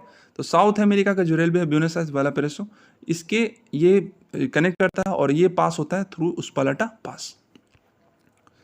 फिर आगे अफ्रीका जो है, अफ्रीका 4 पार्ट है, Benguela rail, Tanzania rail, Botswana, Zimbabwe landlocked and blue train जो है केप टाउन टू प्रेटोरिया, पूछ लेगा ब्लू ट्रेन क्या है, तो ब्लू ट्रेन जो है Cape Town to Pretoria connect करता है। Benguela railway Angola Katanga and Zambia copper belt. Tanzania जो है Zambia copper belt to Dar es Salaam, ठीक है। देखिए यहाँ पे ये जो है जितना भी है सारा फैक्चुअल है, इसमें एक्सप्लेनेशन करने का कुछ नहीं है, इसलिए सिर्फ बता रहा हूँ मैं। तो बोट्सवाना हो गया, बोट्सवाना एंड जिम्बाब्वे ये दोनों लैंडलॉक कंट्रीज हैं, आप इसे याद रखिएगा, Botswana and Zimbabwe are the landlock countries, पूछ लेता है अफ्रीका का। फिर हो गया ट्रांस साइबेरियन रेलवे, तो ट्रांस साइबेरियन रेलवे जो हो गया, साइबेरिया मतलब रशिया, तो ये सेंट पीटर्सबर्ग से लेकर व्लादिवोस्तोक, यहाँ पे व्लादिवोस्तोक मेंशन नहीं है एक्चुअली, काफ़ी आगे है, तो सेंट पीटर्सबर्ग से लेकर Vladivostok through out the Russia वो ट्रांस साइबेरियन रेलवे है। और यहाँ पे आप देख सकते हो ये पार्ट, ये 2 रिवर क्रॉस करता है, ये इंपॉर्टेंट हो जाता है, ओब एंड येनिसेई, ये 2 रिवर यहाँ पे क्रॉस करता है। चिताई जो जगह है वो है एग्रो सेंटर, यहीं पे चिताई है किसी एरिया में, वो है एग्रो सेंटर। एंड इन इर्तुस्क जो है वो फर सेंटर है यहाँ पे, ठीक है। ट्रांस कैनेडियन जो है वो हैलीफैक्स टू वैंकूवर, यहाँ पे देखिए आप इधर देख सकते हो हैलीफैक्स टू वैंकूवर, ठीक है। ये ट्रांस कैनेडियन पूरा कनाडा के थ्रू ये क्रॉस करता है। और ये क्यों फेमस है, व्हीट एंड मीट के लिए, तो व्हीट एंड मीट, यहाँ पे आप फोटो भी देख पा रहे होंगे, व्हीट एंड मीट के लिए। विनीपेग एंड थंडरबर्ड इसी का पार्ट है, ट्रांस कैनेडियन हाईवे का, इसी के बीच में आता है विनीपेग एंड थंडरबर्ड। इसको कहते हैं economic artery of Canada, remember that, economic artery of Canada किसको कहते हैं, ट्रांस कैनेडियन हाईवे और विनीपेग थंडर इसके बीच में आता है। फिर आता है यूनियन पैसिफिक रेल, तो ये है New York San Francisco, Union Pacific rail याद रखिएगा, सैन फ्रांसिस्को एंड न्यूयॉर्क इसको जोड़ता है। ओरिएंट एक्सप्रेस, देखिए ये नाम से कोई गेस नहीं कर सकता, तो यहाँ पे पूछ लेगा ओरिएंट एक्सप्रेस कहाँ से, 4 ऑप्शन दिए रहेंगे, तो उसमें से पेरिस एंड इस्तांबुल, यहाँ पे देखिए ये पेरिस हो गया और यहाँ पे इस्तांबुल हो गया, ठीक है। तो पूरा यूरोप, अक्रॉस द यूरोप ये कवर करता है, पेरिस से लेकर इस्तांबुल, तो ये चीज़ Orient Express. Australian transcontinental railway, ठीक है, तो Australian transcontinental railway obviously ये पर्थ से सिडनी तक होता है, आप इसे ही बाय हार्ट याद कर लीजिएगा, वेस्ट में पर्थ है, ईस्ट में सिडनी है। यहाँ पे इंपॉर्टेंट यहाँ हो जाता है कि ये पार्ट, ये जो 4 नाम दी हुई है ना, ये इसके थ्रू पास होती है ऑस्ट्रेलियन ट्रांस कॉन्टिनेंटल रेलवे। पहला है कलगुरली, दूसरा है ब्रोकन हिल, तीसरा है पोर्ट अगस्टा, ठीक है। तो कलगुरली, broken hill and port Agusta, ये 3 इंपॉर्टेंट हो जाता है। एग्जाम में पूछा गया कि पोर्ट अगस्टा कहाँ का पोर्ट है, तो इट्स एन ऑस्ट्रेलियन पोर्ट, ठीक है। आईफल टावर, ये देखिए यहाँ पे एक पिक्चर दी हुई थी एनसीईआरटी में, वहाँ पे क्या एक बॉक्स बनाया हुआ था, बॉक्स में क्या लिखा हुआ था कि आईफल टावर पे आप जब खड़े होगे ना, तो आईफल टावर से जब देखोगे तो कौन सा रिवर दिखेगा, तो सीन रिवर दिखता है। तो क्वेश्चन पूछ लेगा यूपीएससी यहाँ से सिंपल कि आईफल टावर पे आप जा रहे हो, खड़े हो, वहाँ से कौन सा रिवर दिख रहा है, सीन रिवर दिख रहा है, SEINE, ठीक है, याद रखिएगा। बिग ट्रंक रूट, अब जैसा नाम है वैसा काम भी है। बिग ट्रंक रूट मतलब देखिए यहाँ पे यूरोप है और यहाँ पे अमेरिका है। हम लोग को मालूम है कि यूरोप एंड अमेरिका बहुत ज़्यादा डेवलप्ड है, ठीक है। तो इनके बीच में जो ट्रेड है बहुत खतरा ट्रेड होती है, बहुत ज़्यादा डेंस ट्रेड होती है, इनके वजह से इनके पास बहुत पैसा है, ठीक है। तो इतना ट्रेड होता है, सो इसको कहते हैं बिजिएस्ट रूट। अटलांटिक ओशन जो रूट है ये बहुत ही बिजिएस्ट रूट है, इसके वजह से इसको कहा जाता है बिग ट्रंक रूट, ठीक है। Atlantic route between Europe and Asia. अभी देखिए सी रूट्स क्या होते हैं। सी रूट्स हमें समुद्री रास्ता जो भी है, north Atlantic sea route, big trunk route हमें पता चला, नॉर्थ अटलांटिक सी रूट ये वाला part big trunk route. Mediterranean Indian Ocean, तो मेडिटेरेनियन रीजन कुछ यहाँ पे हो गया, इंडियन ओशन कुछ यहाँ पे हो गया इस साइड में, तो वो हो गया Port Said and Aden and Mumbai. तो पोर्ट सेड हो गया, जैसे मैंने पहले बताया था, पोर्ट सेड और पोर्ट सुएज दोनों साथ में। सेज जो है वो नॉर्थ में होता है और सुएज जो है वो साउथ में होता है, ठीक है। तो Port Said, Aden and Mumbai तो मुंबई जो है अपना इंडियन ओशन में। केप ऑफ गुड होप, तो ये ऑस्ट्रेलिया और न्यूजीलैंड के बीच में है, Cape of Good Hope. South Atlantic sea route ये आपका हो जाएगा Vancouver and Yokohama. South Atlantic sea route ये हो जाएगा Africa, sorry Africa and South Africa में, अफ्रीका एंड साउथ अमेरिका में। तो ये है South Atlantic sea root. Africa जो आपका यहाँ पे हो गया और साउथ अमेरिका यहाँ पे हो गया, तो इन दोनों का कनेक्शन जो होता है ये हो गया north south Atlantic sea route. North Pacific, तो नॉर्थ पैसिफिक आपको जोड़ता है वैंकूवर एंड योकोहामा। वैंकूवर हो गया आपका कनाडा में, वैंकूवर जो हो गया आपका कनाडा में, मैं आपको दिखाता हूँ तस्वीर। वैंकूवर जो हो गया आपका कनाडा में, इस साइड वैंकूवर, ठीक है। तो वैंकूवर हो गया वो योकोहामा जापान, ठीक है। तो वैंकूवर जापान को जोड़ता है यहाँ पे। फिर अगर साउथ पैसिफिक हो गया Honolulu. Honolulu is in basically Pacific ocean and Honolulu यहाँ पे हो गया इंपॉर्टेंट पोर्ट पनामा कैनल। तो बेसिकली आपको बस याद रखना है कि साउथ पैसिफिक का इंपॉर्टेंट पोर्ट कौन सा है, होनोलुलु, बस ये कंप्लीट हो गया। फिर आता है Suez canal and Panama canal, ये बहुत इंपॉर्टेंट हो जाती है यहाँ पे, क्योंकि सुएज कैनल का जो ऊपर वाला पार्ट है वो पोर्ट सेड है एंड नीचे वाला पार्ट है वो पोर्ट सुएज है। तो लिंक जो है ये किसको किसको जोड़ता है, ये मेडिटेरेनियन सी जो इस तरफ है, इस तरफ मेडिटेरेनियन सी है और इस तरफ रेड सी, ठीक है। तो मेडिटेरेनियन सी एंड रेड सी को जोड़ता है और ये सुएज कैनल के थ्रू होता है। ये इसमें कोई लॉक नहीं होती है, मैं आपको लॉक बताता हूँ क्या है, नेक्स्ट वाले में लॉक बताता हूँ। नाइल जॉइंस सुएज इन इस्माइली, तो नाइल रिवर जो है वो इस्माइली में सुएज को ज्वाइन कर लेता है। इस्माइली एरिया याद है, आप क्वेश्चन पूछ लेगा कि कहाँ पे ज्वाइन करता है, इस्माइली। पनामा कैनल क्या अटलांटिक और पैसिफिक को जोड़ता है पनामा कैनल। आप देखे होंगे नॉर्थ अमेरिका के साइड में, साउथ अमेरिका को जो बीच में एक लाइन होती है वो पनामा कैनल है। ये between Panama city and Colon है, याद रख लीजिएगा। 6 लॉक सिस्टम है। लॉक क्या होता है मैं दिखाता हूँ यहाँ पे। ये है पनामा कैनल, ये आपको दिख रहा है इस तरह की चीज़, यहाँ पे फिर आगे भी है। तो यहाँ पे 6 लॉक है, 1 2 3 4 5 6, 6 लॉक है। एक्चुअली ये लोग क्या करता है, वाटर का लेवल, ये पानी को लॉक कर देता है और फिर वाटर का लेवल बढ़ा देता है, ठीक है, जिसकी वजह से जहाज भी उठ जाती है। तो ये लॉक का ये फायदा है। इनलैंड वाटरवे, ये होता है राइन। इनलैंड वाटरवे याद रखिएगा, राइन जो है जर्मनी का रिवर है और इनलैंड मतलब रिवर के थ्रू, मतलब हमने तो सी वाला पार्ट कर लिया, अभी रिवर के थ्रू जो ट्रांसपोर्ट होता है वो है इनलैंड वाटरवे। ये है जर्मनी में, ये नेदरलैंड। डैन्यूब जो है ईस्ट यूरोप और ब्लैक सी। तो डैन्यूब जो है वो ब्लैक सी में ड्रेन होता है और ब्लैक सी में और 4 रिवर ड्रेन होती है, डैन्यूब, निस्टर, नाइपर एंड डॉन, इसलिए 4D लिखा हुआ है हमने। वोल्गा रशिया का है और ये कैस्पियन सी में ड्रेन होता है। क्वेश्चन पूछा गया था कि ब्लैक सी में कौन सा रिवर ड्रेन नहीं होता है, उसमें से 3 नाम ये थे और एक नाम वोल्गा था, तो वोल्गा करेक्ट आंसर था। ग्रेट लेक्स में आप देखिए ग्रीन कलर का जो मैंने HORENS, तो ये 4 जो पोर्ट है ना, यहाँ पे आपको बताता हूँ। ये हो गया आपका lake Superior, lake Michigan, lake Huron, lake Erie and lake Ontario. तो HONENS ये सारा जो 4 है ना, जो ग्रीन कलर में, वो सू कैनल ज्वाइन करता है, वेललैंड ज्वाइन करता है। ये तो चारों को सू कैनल ज्वाइन करके रखता है, इंटरनली ज्वाइन करके रखता है। और एम जो है वो ज्वाइन नहीं रहता है, बस आपको यही याद करना है, Soo canal and Welland canal. Mississippi waterway, Gulf of Mexico और USA, ठीक है। गल्फ ऑफ मैक्सिको और USA, यहाँ पे आप देख लीजिएगा, गल्फ ऑफ मैक्सिको और USA से उसके बीच में मिसिसिपी वाटरवे होता है। इनके बीच में ऑयल ट्रांसपोर्ट वगैरह भी होती है।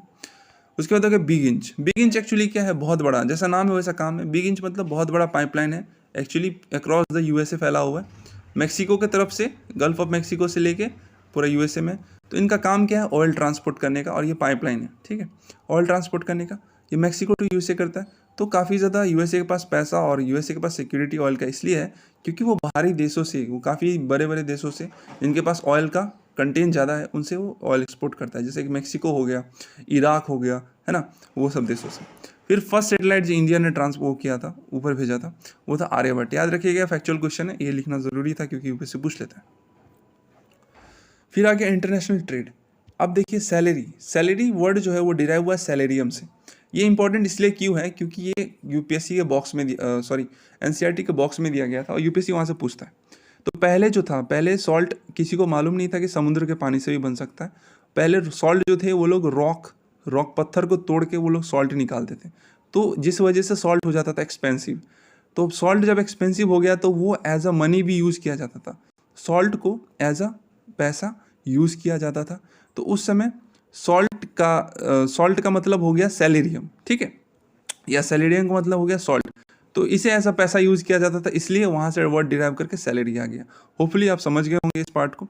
सिल्क रूट जो है चाइना, हमें पता है सिल्क रूट काफ़ी ज़्यादा वो फेमस है, इंडिया और चाइना के बीच में भी था। तो सिल्क रूट जो था मेन रोम एंड चाइना के बीच में था, याद रख लीजिए बस। बैलेंस ट्रेड क्या होता है, जो हमारा पॉजिटिव और निगेटिव बैलेंस होता है। बेसिकली हमारा इम्पोर्ट जब एक्सपोर्ट से ज़्यादा हो जाए, जब हम ज़्यादा लेते हैं और कम देते हैं तो हो गया निगेटिव, और जब हम कम लेते हैं और ज़्यादा देते हैं तो हो गया पॉजिटिव। जैसे चाइना बहुत एक्सपोर्ट करता है क्योंकि उसके छोटे छोटे बिजनेस भी है, बहुत छोटे छोटे बिजनेस है। मतलब आप छोटे छोटे हर एक चीज़ देखोगे वो चाइना का ही मिलेगा आपको, कंघी से लेके या कोई भी छोटे से खिलौना या फटाका हो जाए, है ना, वो चाइना का मिलेगा। तो वही चीज़ है डंपिंग क्या होता है, समझ लीजिए कोई एक पेन है, तो यूएसए वो पेन बेच रहा है इंडिया एंड पाकिस्तान दोनों को। तो इंडिया में वो बेच रहा है 100 रुपये में और पाकिस्तान में वो बेच रहा है 200 रुपये में, जबकि पेन सेम है। तो सेम मटेरियल जब हम दो प्राइस में बेचेंगे और वो भी दो कंट्रीज़ में, तो उसको डंपिंग कहा जाता है, सिंपल। सैन फ्रांसिस्को यहाँ पे बॉक्स में दिया हुआ था इसलिए लिख दिया मैंने, largest land locked port harbour San Francisco, याद रख लीजिए, लार्जेस्ट लैंड लॉक्ड। ये है सैन फ्रांसिस्को एक पार्ट। लैंड लॉक इसलिए बोलता है क्योंकि ये सी कोस्ट है, तो port harbour generally sea coast की तरफ ही होते हैं। लेकिन क्या यहाँ से क्या समुद्र, बड़ा समुद्र है, यहाँ से ऐसे जहाज जाएगा, फिर अंदर जाएगा, फिर यहाँ पे जाके ये अपना सैन फ्रांसिस्को में वो पोर्ट वो कर लेगा, होल्ड कर लेगा। फिर पोर्ट जो होते हैं, पोर्ट्स टाइप्स होते हैं, ये 3 प्रकार के हैं पोर्ट्स। पहला इंडस्ट्रियल, दूसरा कमर्शियल, तीसरा कॉम्प्रिहेंसिव। तो इंडस्ट्रियल जो हो गया ग्रेन एंड शुगर की वजह से होता है, ये नॉर्मल जो खाना पीने का सामान है उसके ऊपर रखता है। कमर्शियल जो हो गया ये पैकेज्ड फूड है ना, चिप्स हो गया या कोई भी चीज़ होगी खाने वाली चीज़ें, जैसे एप्पल का फ़ोन हो गया, एमआई का फ़ोन हो गया, या किसी प्रकार की चीज़ जो मैन्युफैक्चर किया गया है बढ़िया से, तो वो पैकेज्ड प्रोडक्शन जो होता है कमर्शियल। उसके बाद कॉम्प्रिहेंसिव, तो दुनिया भर का जो मेन पोर्ट है ना वो कॉम्प्रिहेंसिव पोर्ट है। दुनिया जैसे यूएसए हो गया, यूरोप हो गया, ये सब कंट्रीज़ में जो मेन पोर्ट है वो कॉम्प्रिहेंसिव पोर्ट है, इसलिए कॉम्प्रिहेंसिव पोर्ट को वर्ल्ड्स ग्रेटेस्ट पोर्ट भी कहा जाता है। तो बेस्ड ऑन लोकेशन, अभी देखिए पोर्ट जो है वो हमारा लोकेशन बेस्ड होता है। दो टाइप होता है, एक होता है लोकेशन बेस्ड और एक होता है फंक्शन बेस्ड, ठीक है। तो लोकेशन बेस्ड जो है वो इनलैंड पोर्ट है। जो होता है इनलैंड पोर्ट मतलब बेसिकली हमारा कोस्ट पे नहीं होता है, हमारा अंदर होता है। जैसे सैन फ्रांसिस्को वो अंदर था, ठीक है, तो इनलैंड पोर्ट होता है अंदर की तरफ, तो ये अवे फ्रॉम सी कोस्ट। इसका एग्जांपल यहाँ पे देखिए, मैनचेस्टर एंड मेम्फिस, ठीक है। मैनचेस्टर जो है वो कैनल है, मेम्फिस जो है वो मिसिसिपी रिवर पे बेस्ड है, यूएसए का है। राइन जो है वो जर्मनी का, हमें पता है। मैनहेम एंड डुइसबर्ग ये पोर्ट का नाम है, आप प्लीज़ बाय हार्ट इसे याद कर लीजिएगा, एग्जाम में डायरेक्टली पूछेगा। कोलकाता जो है हमारा हुगली रिवर है ना, तो सीधे समुद्र में नहीं है, हमारे अंदर जाके ये पोर्ट है। फिर आउटपोर्ट हो गया deep water ports. Deep water port कैसे, ये सर्व पेरेंट पोर्ट करता है। तो बेसिकली आउटपोर्ट जो हो गया, ये देखिए, एक होता है इनलैंड, एक होता है आउटलैंड, एक होता है सी का, है ना, सी कोस्ट पे पोर्ट होता है। तो इनलैंड तो हमने डिस्कस किया, आउटलैंड जो होता है सी कोस्ट पे नहीं होता, बहुत आगे जाके होता है और यहाँ पे बना रहता है। समझिए कि यहाँ पे सेडिमेंटेशन ज़्यादा है, यहाँ पे मिट्टी बहुत ज़्यादा है, तो जहाज जो आएगा यहाँ पे फंस जाएगा, है ना, सतह में फंस जाएगा। इसलिए क्या कहते हैं, आगे एक्सटेंड करके पॉट बना देते हैं। तो आगे जो पॉट बनाया है ना, तो वो क्या करता है, वो सामान रिसीव कर लेता है, ठीक है, क्योंकि वहाँ पे पानी ज़्यादा है, तो वो सामान रिसीव कर लेता है और फिर वो सामान जो है वो यहाँ आके डिस्ट्रीब्यूट कर देता है। और यहाँ जो होता है ये पेरेंट पॉट होता है, और आगे जो है वो बच्चा पॉट है। तो बच्चा पॉट क्या है, अपना पेरेंट को सर्व करता है। सर्व पेरेंट पॉट्स, इसका बेस्ट एग्जांपल है एथेंस। एथेंस का जो पिरायस पॉट का नाम है पिरायस, आप इसको बाय हार्ट याद, नाम जो है ये आप बाय हार्ट प्लीज़ याद कीजिएगा, एग्जाम में डायरेक्टली पूछेगा, पूछा भी गया है। अभी फंक्शन बेस्ड क्या है, वो लोकेशन बेस्ड था इनलैंड आउटलैंड, अब फंक्शन बेस्ड क्या है। अब ये ऑयल पॉट। ऑयल पॉट मतलब तेल का जो, जैसे यहाँ पे आप देखिए तेल का जो बड़ा बड़ा टैंक है, ये छोटे छोटे जो दिख रहे हैं आपके, ये बहुत बड़े टैंक है, तो ये इसमें सारे में तेल कंटेन करा हुआ है। तो माराकाइबो जो वेनेजुएला में तेल का भी यूएसए ने बैन लगा दिया है तेल एक्सपोर्ट करने पे, है ना। तो माराकाइबा हो गया। एस्किरा तुनिशिया का, तुनिशिया हो गया हमारा नॉर्थ वेस्ट साउथ अफ्रीका, तो तुनिशिया नॉर्थ वेस्ट अफ्रीका। तो एस्किरा जो तुनिशिया का हो गया, उसके बाद त्रिपोली लेबनान का, ठीक है, फिर आबादान गल्फ ऑफ पर्सिया का। तो ये 4 तो यहाँ पे है, लेकिन इसमें से जो 3 पॉट है, पहला 3 पॉट में माराकैबो, एस्किरा एंड त्रिपोली, इसको बाय हार्ट याद कर लीजिएगा, इसको टैंकर पॉट बोलते हैं पहला 3 पॉट को। और चौथा पॉट जो आबादान है वो है रिफाइनरी पॉट, ठीक है। उसके बाद आता है pot of call. Pot of call मतलब क्या होता है बेसिकली, जब भी जैसे समझिए बहुत लंबा रास्ता पड़ गया ना, तो बहुत लंबा रास्ता पड़ जाता है, जैसे हम लोग जाते हैं तो हम लोग क्या कहते हैं, ढाबा में रुक जाते हैं, थोड़ा नाश्ता कर लेते हैं, खाना खा लेते हैं। उसी प्रकार से जब जहाज समुद्र में उतरता है तो बहुत लंबा रास्ता होता है, तो क्या है, छोटा छोटा जो पॉट बना हुआ है, जैसे एडन, छोटा पॉट नहीं मतलब एक हॉल्ट बना हुआ है, एडन हो गया, होनोलुलु हो गया, सिंगापुर हो गया। यहाँ पे क्या होता है, शिप्स रुकती है और वो अपना रिफ्यूल करती है, तेल डालती है, और वो पानी वगैरह खाना पीना जो भी चाहिए वो लोग अपने शिप में डाल देते हैं। तो ये actually kind of refuelling centre कह सकते हो इसको आप। तो पॉट ऑफ कॉल ही है। एग्जाम्पल याद रखिएगा बाय हार्ट, बहुत पूछता है ये। Packet station, packet station basically क्या है, फेरी पॉट। फेरी पॉट मतलब पैसेंजर को एक जगह से दूसरा जगह ले जाने का, ठीक है। तो ये पैसेंजर पॉट है। और ये आपका डोवर यूके में एंड कैलेस फ्रांस में। तो इसको याद कर लीजिएगा, डोवर यूके में एंड कैलेस। डोवर कौन सा टाइप का पॉट है, पैकेट स्टेशन टाइप का। कैलेस कौन सा है, पैकेट स्टेशन। फिर आगे एंट्री पॉट। एंट्री पॉट क्या है बेसिकली, समझिए कि 4 पॉट है। देखिए ये जो हो गया एंट्री, एक सेकेंड आपको दिखाता हूँ। हाँ, ये हो गया एंट्री पॉट हो गया। तो क्या है, दुनिया भर से जो सामान होती है ना, दुनिया भर से सामान क्या आता है, यहाँ पे आके कलेक्ट हो जाता है, ठीक है। जैसे इंडिया हो गया, पाकिस्तान हो गया, और फिर आप समझ लीजिए वियतनाम हो गया। तो दुनिया भर से सामान आके ये पॉट पे कलेक्ट होगा और फिर यहाँ से जहाँ जाना है वहाँ जाएगा। तो ये कलेक्शन सेंटर है बेसिकली। तो एंट्री पॉट जो है बेसिकली कलेक्शन सेंटर है। यहाँ पे goods are brought and collected, Singapore, Rotterdam, Copenhagen, ठीक है। तो ये 3 नाम है जो आपको अच्छे से याद करना है। नेवल पॉट जो हो गया, ये स्ट्रेटेजिकली इंपॉर्टेंट हो जाता है। नेवल पॉट से मतलब जैसे सर्व वॉरशिप्स एंड रिपेयर वर्क्स, है ना। तो इंडिया का भी अपना नेवल पॉट है काफ़ी ज़्यादा। कहाँ पे है, कोची एंड करवार में, ठीक है। कोची आपका इधर हो गया साउथ की तरफ, केरला साइड में, एंड करवार में, ठीक है। ये आप टैंकर पॉट देख लीजिए।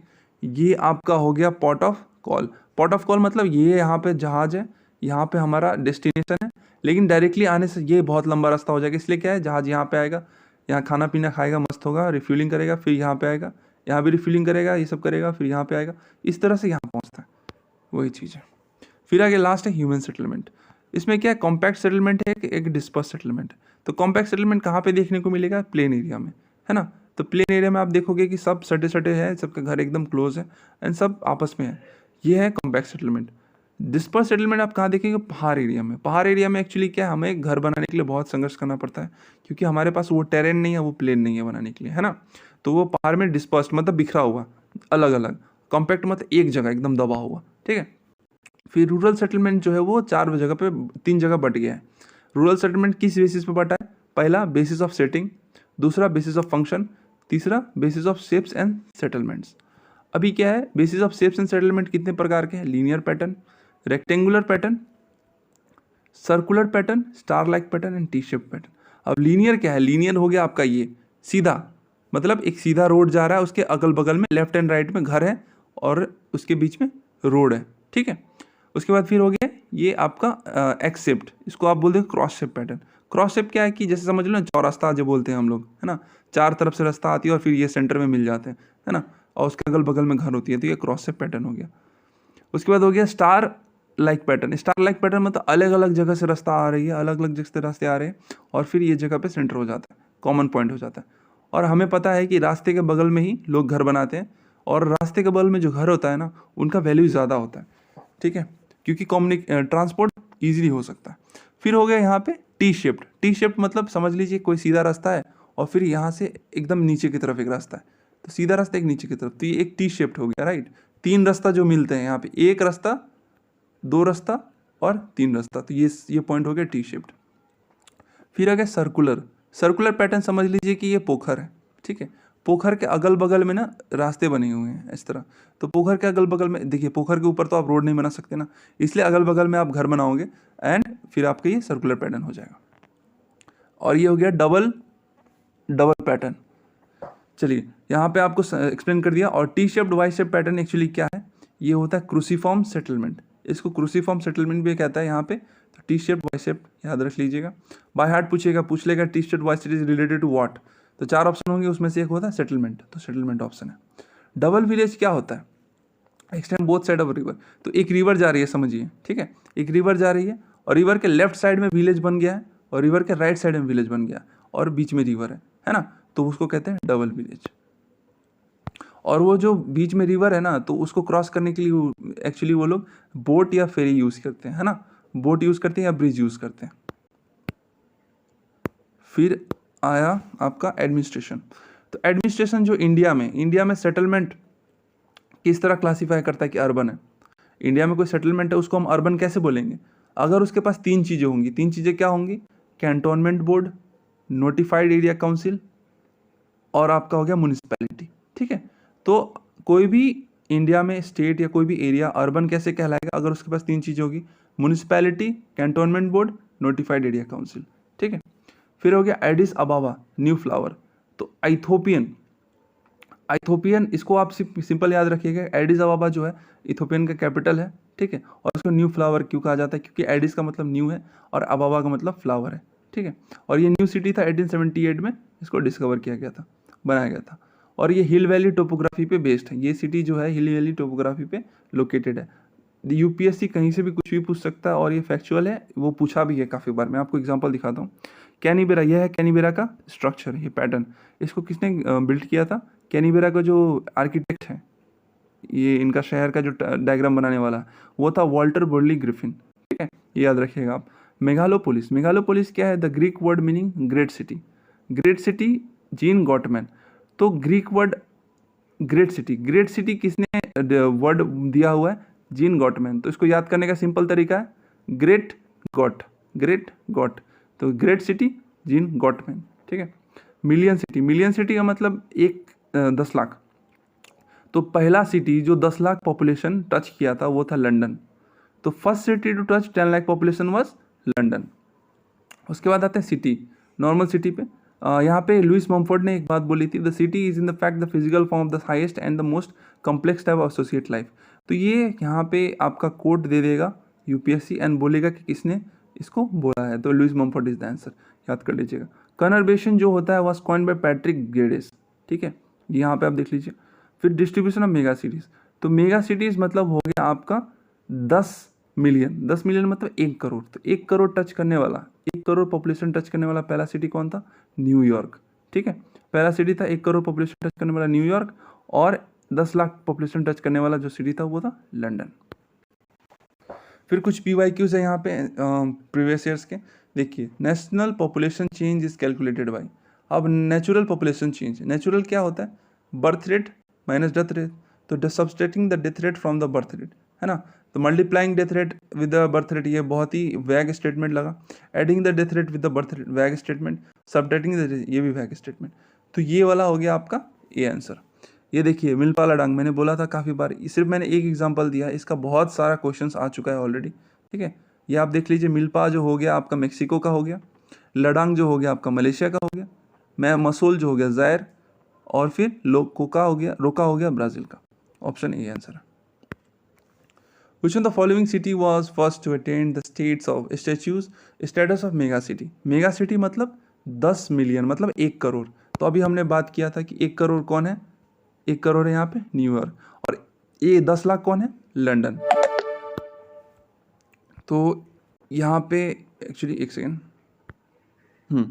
ये हो गया न्यूयॉर्क इसका आंसर। उसका which of the following is the first settlement in the world to reach the population of 1 million, तो इट्स अ लंदन, ठीक है। 1 मिलियन पहुंचने के पीछे लंदन है सबसे पहला। In which the following years was the first telegraphic connection established between Europe and India? 1865। ये फैक्चुअल है, पूछ लिया डायरेक्टली यूपीएससी ने।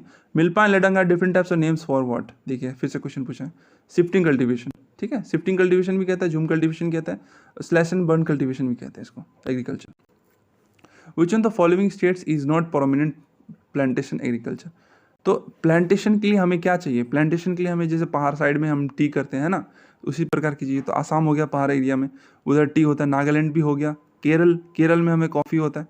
राजस्थान जो हुआ ड्राउट एरिया, यहाँ पे बहुत ज़्यादा एरिड एरिया हो गया, तो ये आंसर नहीं होगा। Singapore is known as port of call because, देखिए सारा ऑप्शन देख लीजिए, बट ये ऑप्शन जब पढ़ोगे तो आपका जवाब आ जाएगा। It's the main sea route where ships use to anchor for refuelling, watering and taking food items, है ना। Which one the following is a pull factor for migration? तो माइग्रेशन के लिए पुल फैक्टर क्या है? हमें बुलाने के लिए कौन सा पुल फैक्टर? हम कैसे जाएंगे किसी जगह पे जब वहाँ पे पैसा ज़्यादा होगा, है ना। समझिए दिल्ली में पैसा बहुत ज़्यादा मिल रहा है एक काम के लिए, तो वहाँ पे हम जाएंगे क्योंकि वहाँ पे हमें अमाउंट अच्छा मिल रहा है। लेकिन नेचुरल डिजास्टर जो है वहाँ से तो हम निकल जाते हैं ना जब होती है। हाउसिंग शॉर्टेज हो गया, घर की कमी हो गया, निकल जाएंगे।